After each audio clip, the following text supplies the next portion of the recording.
Welcome to exam ma'am. The topic is National Board for Wildlife. It is a statutory organization and constituted under Wildlife Protection Act 1972. It was added through the amendment of 2002 in the Act of Wildlife Protection Act 1972, and it is empowered to constitute the National Board for Wildlife as a statutory body, and it is headed by Prime Minister, and it is the highest decision making body on matters relating to wildlife policy in India, and its role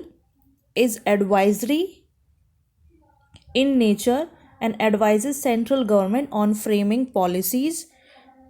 and measures for conservation of wildlife in the country. The primary function of National Board for Wildlife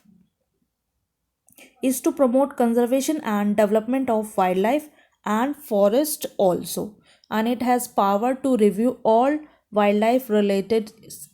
wildlife related matters and approve projects in and around national parks and wildlife sanctuaries, and no alteration of boundaries in the national parks and wildlife sanctuaries can be done without approval of National Board for Wildlife.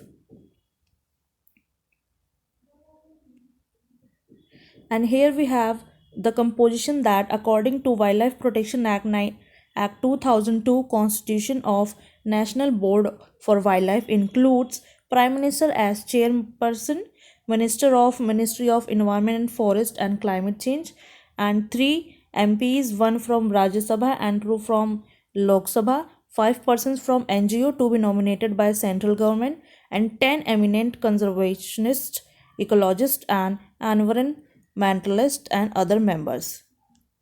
And the functions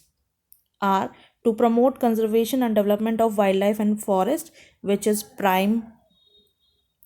function of its, and framing policies and advising the central government, that is it is advisory in nature, and making recommendation on setting of and management of national park sanctuaries and protected areas, and on matters relating to restrictions of activities in those areas, and carrying out or causing to be carried out impact assessments of various projects and activities of wildlife. Thank you, class.